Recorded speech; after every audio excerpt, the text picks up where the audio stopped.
Alors aujourd'hui, nous sommes au ce qu'on appelle le Goli de Servet. Goli, ça veut dire petit lac de montagne, sauf erreur en patois de chez nous, du Val-de-Bagne. Et puis c'est un endroit que moi je trouve vraiment un bijou. C'est un bijou de lac et puis un coin un peu paradisiaque pour moi. Et j'ai du plaisir à venir partager ce lieu avec mes clients, si on peut appeler ça comme ça. Et on vient faire de l'aquarelle. En fait, ce que j'organise, c'est des randos aquarelles. Donc, c'est de faire des randonnées courtes d'1 heure à 1 heure et demie pour arriver sur le lieu où les personnes, les participantes vont peindre. Donc, j'essaie toujours de choisir un lieu dont il y a soit le paysage, la vue intéressante. Enfin, j'essaie de choisir vraiment quelque chose d'assez beau en principe.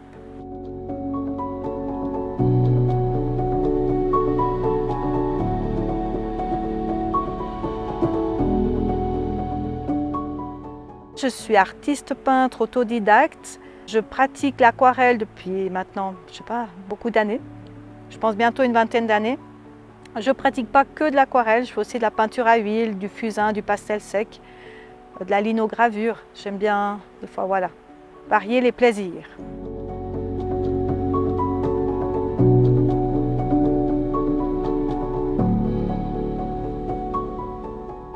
J'arrive plus à me rappeler, maintenant ça doit faire 6-7 ans, peut-être que je les organise. Les premières années, la toute première fois, oui, j'avais organisé sur 2 jours. J'avais eu 4 ou 5 participants, on était partis à la cabane Panossière de Brunet, on avait dormi à Panossière et le lendemain on était redescendu sur mon voisin. Puis là je m'étais quand même aperçue que c'était un peu loin, puis c'était une balade un petit peu trop longue aussi, pour trouver du temps. Et puis c'est aussi, je me suis dit qu'il faut que je fasse des randos qui soient plus accessibles à plus de personnes possible. Et puis donc je suis partie sur des randos plus courtes et des marches plus faciles.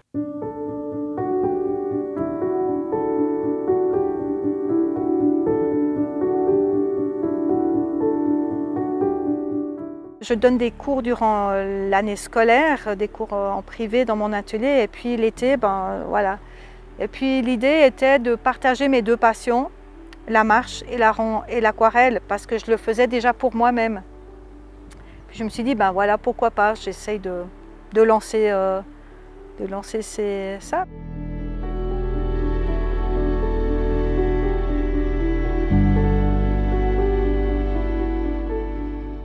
Ce qui m'a amené aussi à une réflexion, ces randos aquarelles, ça amène aussi à regarder la montagne différemment, être dans la nature différemment. On marche différemment lorsqu'on se met à observer pour dire tiens, où est-ce que je peux m'arrêter pour peindre? Ah ouais, ça me plaît. Donc on est plus dans un mode presque contemplatif. Donc on s'arrête, on dit ah oui, ça c'est beau. Enfin, voilà, et c'est un petit peu ça que j'ai aussi envie d'amener parce que la nature pour moi me ressource énormément. C'est vraiment là où je me recharge en énergie et essentiellement en montagne. Et c'est vrai que dans le Val-de-Bagne, on a vraiment plus. C'est un bel endroit dans son ensemble et l'offre de rando est grande. Et puis c'est aussi amener les gens à. On est ici beaucoup dans le mode sportif, donc marche sportive. Et puis je l'aime aussi, hein, j'ai aussi besoin de me défouler. Mais je pense que c'est aussi important d'avoir une marche plus, entre guillemets, lente et contemplative. On a tous des journées, des semaines assez intenses et puis de vivre la nature autrement est aussi importante pour moi.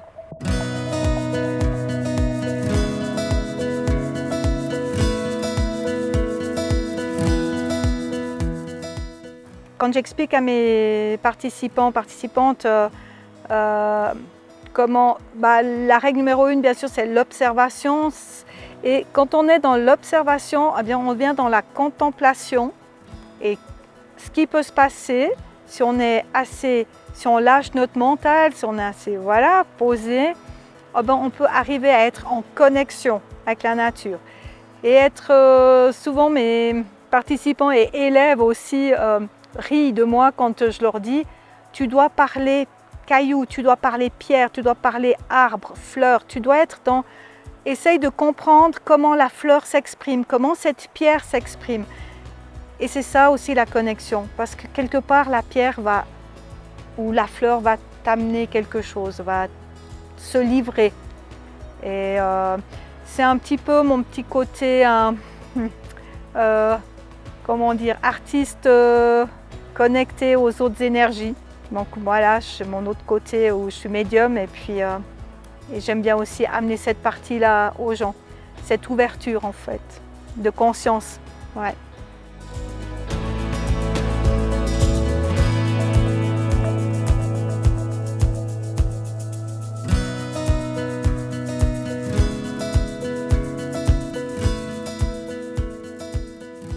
Il n'y a aucun prérequis pour participer à mes randos aquarelles, à part oui, d'aimer quand même marcher, hein, d'être à l'aise avec la marche, avec la randonnée. C'est peut-être le point principal. Hein.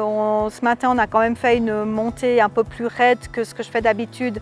Je dirais que c'est peut-être ça la priorité. Après, il faut toujours m'appeler pour demander. Moi, je donne les dénivelés, je fais toujours le topo. Ensuite, au niveau du dessin, non, juste l'envie de découvrir. Découvrir une autre technique, l'envie de découvrir la nature autrement, j'ai envie de dire, sous un autre regard, sous une autre forme. Voilà, il n'y a pas de besoin de prérequis, non. C'est surtout s'amuser en fait après.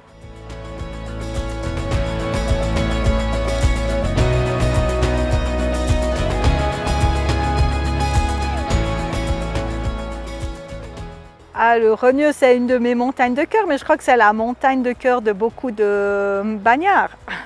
Donc, c'est une montagne qui est assez facilement accessible, donc pas besoin d'être alpiniste pour être au sommet. C'est un sommet à 3084 mètres. Puis ouais, on est déjà dans le milieu un peu alpin sans être alpiniste. Il faut être juste de bons marcheurs. Et c'est vrai que Servet, c'est un lieu que je suis toujours venue, déjà petite avec mes parents. Puis ça dégage quelque chose de... Il y a tous les éléments que j'aime, les rhododendrons, les torrents, les cailloux, les eaux de fleurs, les marmottes, le lac, ouais, voilà. C'est un coin de paradis. C'est vrai que mes œuvres aquarelles figuratives sont très inspirées justement par la nature. J'aime beaucoup peindre les montagnes, on m'en a aussi commandé beaucoup. J'aime beaucoup peindre la roche, c'est un élément qui me parle beaucoup. J'ai entre guillemets de l'aisance à peindre les rochers. J'aime beaucoup les fleurs, j'ai aussi commencé à faire pas mal des fleurs, soit en aquarelle, soit en pastel sec. Oui, et la montagne, ouais, le paysage, c'est vrai, la nature de façon générale.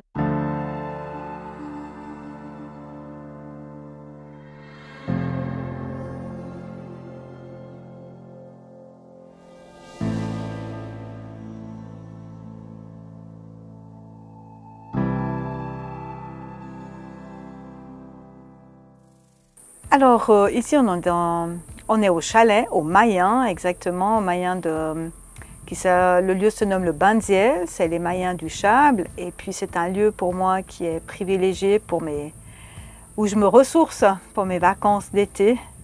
On montait déjà dans mon enfance avec mes parents, mes frères et sœurs, donc c'est un lieu cher à mon cœur.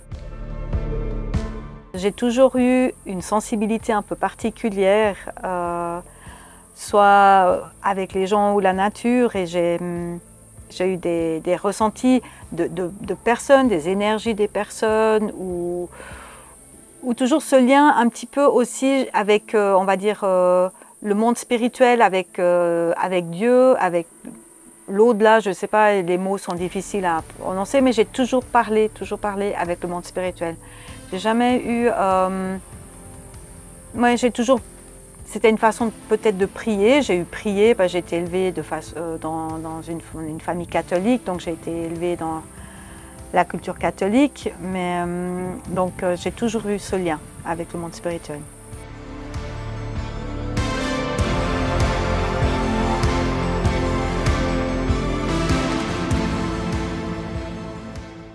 Donc pour partager cette sensibilité aux autres membres, soit de ma famille ou à mon entourage, c'était très difficile pour moi, sans accusation à qui que ce soit. Voilà, mais c'était les une ou quelques fois où j'ai eu tenté, j'ai compris que c'était qu'on ne me comprenait pas forcément. Et je ne l'ai même pas compris de façon consciente. C'était quelque chose que je ressentais, qu'on ne pouvait pas forcément en parler. Parce que je voyais que les autres ne réagissaient pas comme moi ou n'avaient pas les mêmes réflexions que moi. Donc, quelque part, j'en ai jamais vraiment parlé. Durant toute ma jeunesse, j'ai gardé pour moi. Je me suis beaucoup, pas retirée, mais je me mettais des fois en retrait, intérieurement parlant, et j'essayais de m'adapter au monde dans lequel j'étais.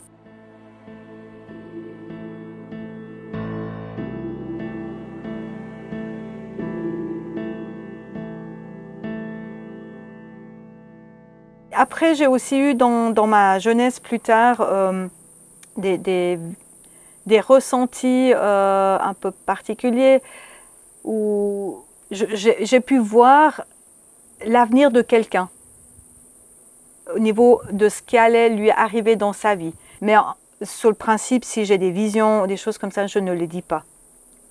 Surtout c'est des visions de futur, je ne les dis pas parce qu'on doit laisser le libre arbitre aux gens. Je les garde pour moi quand ça m'arrive. Ça ne m'arrive pas non plus tout le temps. Hein.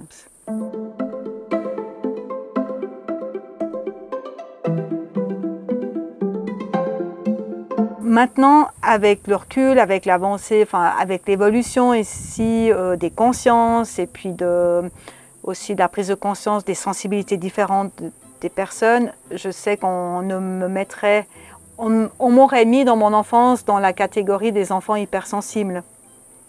Et maintenant, je suis dans la catégorie des gens sensibles parce que l'hypersensibilité, je l'ai travaillée aussi, je continue d'y travailler parce que quand on est dans le trop, c'est pas bon, c'est difficile à vivre.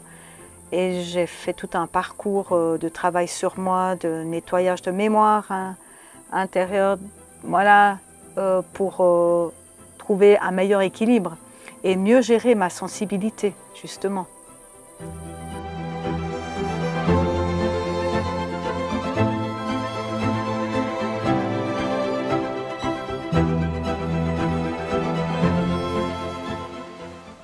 Alors pendant une période, je l'ai vécu, justement je ne l'ai pas vécu, je l'ai en guillemets subi plus qu'autre chose, à ressentir des émotions, à être hyper émotive, à douter tout le temps de soi, à perdre confiance en soi, à être dans la perfection pour essayer d'être bien, être admis, être aimé.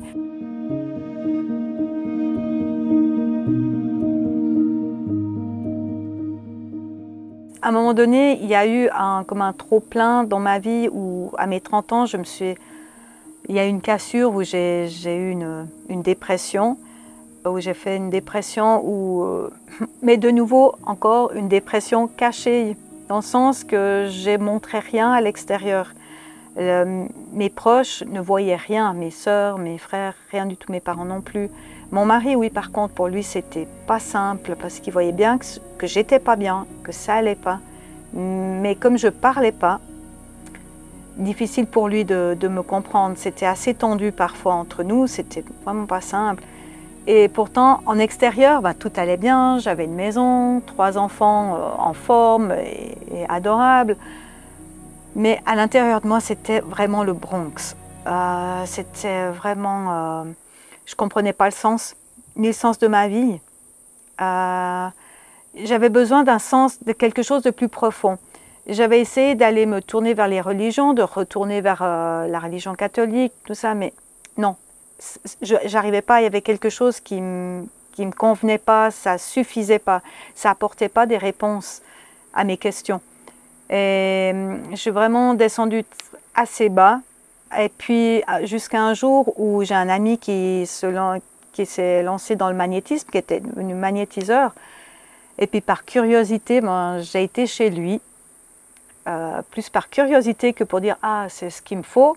Je ne me rendais même pas compte, je ne savais même pas que j'avais besoin d'aide. J'étais vraiment dans un état très, très mal, avec des pensées négatives qui tournaient à fond dans ma tête. Et puis, jusqu'au point où je ressentais la pulsion de partir, de passer à l'acte. 2 fois, j'ai eu vraiment... C'est vraiment un truc de dingue, c'est comme si, ouais, une pulsion. Chaque fois, j'ai été retenue par des pensées qui m'ont traversé l'esprit. Je pense que je pourrais dire que c'est mes guides, mes anges gardiens, qui m'ont chaque fois fait réagir en disant non. Et puis j'ai été chez cet ami qui est magnétiseur avec mon beau sourire en disant ben, je viens voir ce que c'est. Je ne connaissais pas vraiment ce que c'était le magnétisme à ce moment-là. Je n'avais aucune idée de ce qu'étaient les soins énergétiques ou tout ça. Et puis je m'allonge sur sa table de soins et puis il me met les mains et voilà, il passe les mains au-dessus de moi comme ça. Puis il me dit ah, toi tu veux partir, hein? Choc. Je dis mais comment il sait? Comment il peut savoir? Et puis, bah bien sûr, par sa propre médiumnité, son ressenti, il a pu lire mon énergie, mon aura. Puis on a beaucoup parlé du suicide, beaucoup parlé de comment j'étais. Mon corps énergétique était justement de plus en plus faible, au point si j'avais peut-être pas été chez lui, si je m'étais laissée aller, je serais passée vraiment à l'acte. Parce qu'à un moment donné, quand on a notre corps énergétique, notre corps vital qui arrive en bas, bah justement c'est à ce moment-là où il y a où il y a les grands risques de passer à l'acte. Donc quelque part, je suis arrivée au bon moment chez lui. J'étais bien guidée par mes amis de l'autre côté.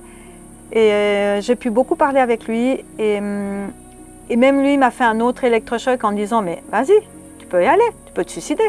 Vas-y, c'est qu'une expérience. » Waouh, c'est quoi ça? Qu'est-ce qu'il me raconte? Et ça m'a fait beaucoup, beaucoup réfléchir. J'ai beaucoup réfléchi, médité là-dessus. Et puis aussi, qu'est-ce que je voulais? Quelle était l'intention derrière mon geste de vouloir partir? C'était quelque part, j'ai réalisé, j'ai pris conscience que c'était comme si je voulais punir les autres de mon propre mal-être. En fait, les autres, ils n'en peuvent rien pour mon mal-être. Le mal-être, on se le crée tout seul. Et on se soigne aussi tout seul. Enfin, avec des thérapeutes, mais je veux dire, la guérison, elle se fait par soi-même. C'est un travail sur soi. Puis c'est là que ça a commencé, beaucoup d'ouverture spirituelle, où j'ai rencontré les bonnes personnes aussi à qui j'ai pu parler de ma sensibilité, dont ma prof de dessin de cette époque-là, qui m'a aussi ouvert les yeux, enfin, qui m'a dit « Mais Marie, tu es une enfant indigo ». À l'époque, dans les années 90, on parlait beaucoup des enfants indigos, puis j'ai dit « C'est quoi ça? C'est quoi ce truc ?» Et puis en fait, c'est des enfants qui sont nés avec le 3e œil ouvert, avec le 6e sens déjà ouvert. Et c'est ce dont j'étais. Elle m'a passé un jour un livre, elle me dit « Marie, lis-le ». Puis j'ai lu, et puis quand j'ai lu la description des enfants indigos, j'ai pleuré, parce que je me suis reconnue.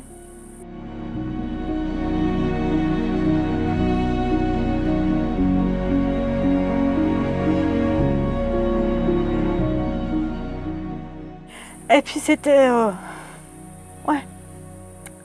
bénéfique. Voilà, j'ai pleuré et puis je me suis dit mais en fait je suis pas folle. Je suis enfin c'est normal. Tout ce que je vis, tout ce que je ressens, c'est un état en fait normal mais différent. Et ça m'a vraiment beaucoup aidé à comprendre, parce que ce qu'il faut comprendre, c'est que dans les années, ça c'était en 99, 2000, on était vraiment au début de cette ouverture de conscience par rapport à aux énergies, en tout cas en Valais et dans le Val-de-Bagne. Donc je me sentais seule aussi face à cette situation.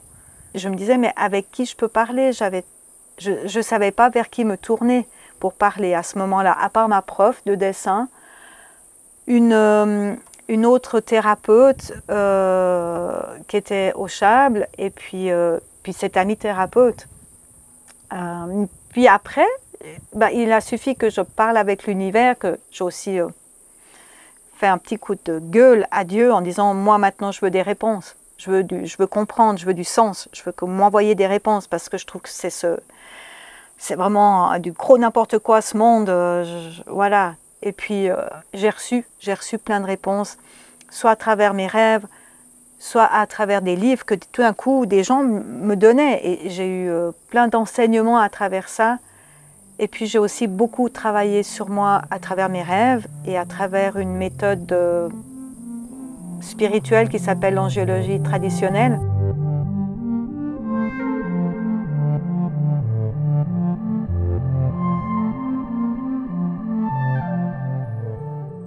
Alors l'angiologie traditionnelle, en fait, c'est une tradition qui vient de la Kabbale juive, qui même était utilisée par les cathares à l'époque, donc a été vraiment perpétué, cet enseignement a été gardé par les cathares, et c'est l'étude des 72 anges de la Kabbale. Donc les 72 anges, les anges c'est des énergies pures, des énergies divines pures, mais qui ont chaque ange va avoir un rayon spécifique et qui va travailler sur des états de conscience spécifiques. Donc de travailler en mantra les 72 anges, donc on prend un ange chaque 5 jours et on travaille en mantra en répétant le nom de cet ange dans la journée ou en méditation, ça va réveiller des mémoires, ça va nettoyer au niveau de notre inconscient. Parce que pour moi, on n'a pas seulement cette vie-ci. Pour moi, il y a eu d'autres vies avant. Donc mon inconscient est chargé de ma vie d'ici, de ce qui est psychogénéalogique, mais aussi de mes vies passées. Pour moi, la vie antérieure a toujours été effectivement une évidence depuis mon adolescence. C'est quelque chose que j'ai comme reçu, comme ça, qui est descendu en disant c'est ça, c'est juste. Personne ne me l'a enseigné, c'est juste une évidence qui était en moi, une vérité qui était en moi, comme ça. Du coup, ça me fait penser à une anecdote aussi au cycle d'orientation où notre prof de catéchisme en dernière année de scolarité, à la fin de l'année, elle nous dit « Ah, mais vous ferez attention parce que maintenant… » Enfin, il y avait le New Age qui commençait à arriver un peu en Europe, ce mouvement New Age qui venait du Canada et des États-Unis, de toute cette nouvelle spiritualité. Elle disait attention, vous ferez attention au New Age et tout ça, c'est dangereux. Et au même moment qu'elle dit ça, je reçois dans ma tête une phrase qui dit non, c'est l'avenir.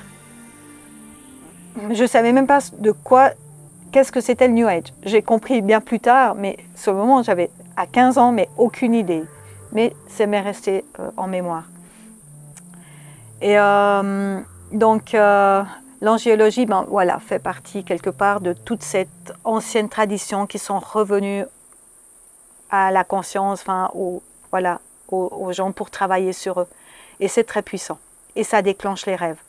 Et ça fait vraiment travailler sur soi. Donc j'ai entrepris ça pendant 2 ans intensément tous les jours.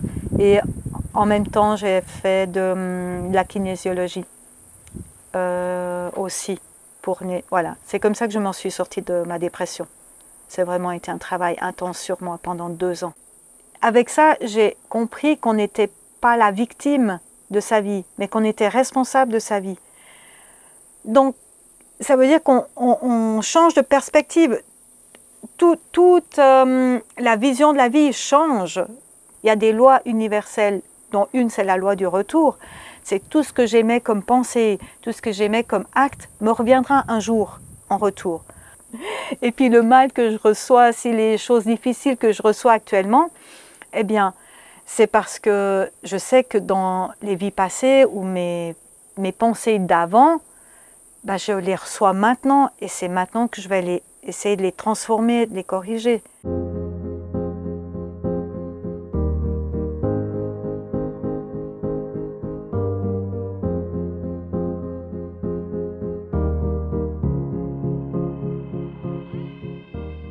C'est aussi aperçu que le dessin faisait partie de ma vie, que j'étais avec une âme d'artiste et que je ne pouvais pas renier ça. Plus j'avançais, plus je devais accepter qui j'étais à 100%.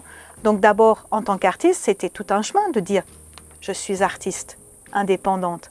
Et ça c'est tout un chemin d'accepter, d'oser être. Ça, c'était ça fait toujours partie de mon chemin, c'est oser être qui je suis à 100%. Je pense dans des vies passées. Ça, j'ai eu la preuve dans des régressions, dans des thérapies, où j'ai été comme interdite d'être qui j'étais. Donc ces mémoires-là, elles sont restées très fortes dans mon ADN, très fortes dans ma conscience. Et maintenant, je dois travailler dessus. Je dois vraiment transformer pour être qui je suis, 100%. Ça demande beaucoup d'humilité, beaucoup de courage de travailler sur soi parce qu'on va aller chercher ses parts d'ombre. Et ça demande de dire « bah oui, je me suis trompée ». Ça demande de dire « oui, je vous demande pardon ».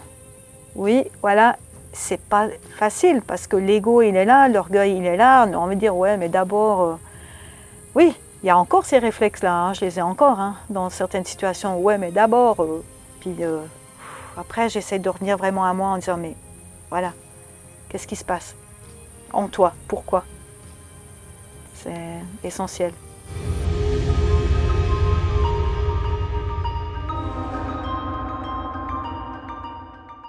J'ai senti un appel au fond de moi d'aller développer cette capacité médiumnique, de le développer. Donc j'ai suivi plusieurs formations, plusieurs cours, et je continue de me former. Enfin, c'est une formation continue en fait, on n'a jamais fini d'être un bon médium. En fait, la médiumnité, c'est un autre travail sur soi aussi, parce qu'on n'a pas le choix de travailler sur soi pour être un bon médium. En fait, la médiumnité que je pratique, c'est la médiumnité de contact, c'est d'être l'intermédiaire entre la dimension des personnes défuntes à notre dimension ici, et de pouvoir leur transmettre les messages qu'ils ont à dire aux personnes qui viennent en séance. C'est des messages bienveillants, c'est des messages souvent de guérison aussi, c'est des messages qui viennent les aider à poursuivre des fois leur vie, enfin à amener des clés pour poursuivre leur vie s'ils ont des difficultés, ou simplement des fois c'est aussi des pardons. C'est des moments sacrés, vraiment des beaux moments sacrés remplis d'amour et de bienveillance.